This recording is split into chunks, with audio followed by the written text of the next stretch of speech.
की स्थिति पर एक नज़र डालते हैं। 1947 में जब देश आज़ाद हुआ था तब हमारे पास क्या था? सुई बनाने तक की फैक्ट्री नहीं थी। देश में टेलीफोन गिनती के थे। और आज भारत दुनिया का दूसरा सबसे बड़ा मोबाइल यूजर देश है। आज दुनिया का 46% डिजिटल लेन देन अकेले भारत में यूपीआई से होता है। ये परिवर्तन ही हमारे स्वतंत्रता सेनानियों का सच्चा सपना था।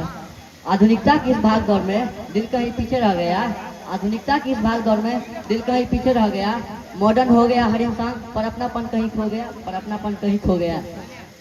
टेक्नोलॉजी ने भारत को कैसे मजबूत बनाया, अब हम इन पर चर्चा करते हैं, जिनमें कुछ मुख्य बिंदु है। पहला बिंदु, देश की सुरक्षा।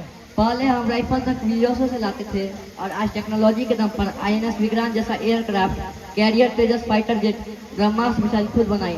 और सब युद्ध सिर्फ बॉर्डर पर नहीं, साइबर स्पेस में भी लड़ा जाता है। हमारी सेना अब साइबर आर्मी भी तैयार कर रही है। दूसरा बिंदु, अर्थव्यवस्था और किसान। टेक्नोलॉजी ने भ्रष्टाचार पे सीधा वार किया है। डीबीटी, डायरेक्ट बेनिफिट ट्रांसफर से आज किसान सम्मान निधि का पैसा सीधे किसानों के खाते में जाता है, बिना किसी बिचौलिए के। जेम पोर्टल और डीसी और यूपीआई ने छोटे दुकानदारों को बड़ी ताकत दी है। तीसरा बिंदु, विज्ञान में विश्व गुरु का होना। कभी हमें टेक्नोलॉजी के लिए नासा की ओर देखना पड़ रहा था और आज दुनिया इसरो की तरफ देखती है।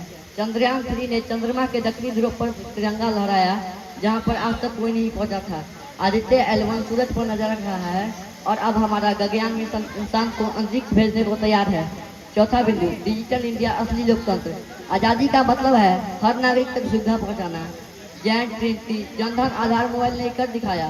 गांव के बच्चे के पास अब दीक्षा ऐप से पूरी किताबें हैं। एक मजदूर भी आयुष्मान भारत कार्ड से 5 लाख तक का इलाज करा सकता है, क्योंकि टेक्नोलॉजी ने दूरी खत्म कर दी। पांचवा बिंदु, भविष्य की टेक्नोलॉजी में भारत की स्थिति। दुनिया अब AI, 5G, सेमीकंडक्टर की लड़ाई लड़ रही है। भारत अब सिर्फ सर्विस देने वाला नहीं, प्रोडक्ट बनाने वाला बन रहा है। Point number 1, AI mission. Bharat अपना खुद का AI मॉडल बना रहा है। Point number 2, semiconductor mission. Gujarat और असम में चिप बनाने की फैक्ट्रियां लग रही है। Point number 3, startup India. Bharat में आज 1,30,000 से ज्यादा स्टार्टअप है। हम दुनिया में तीसरे नंबर पर हैं। तकनीक की उड़ान ने बदली हर पहचान।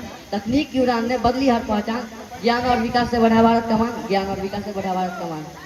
चुनौतियां क्या है? साथियों, तस्वीर का दूसरा पहलू भी देखना जरूरी है। टेक्नोलॉजी वरदान है तो अभिशाप भी बन सकती है।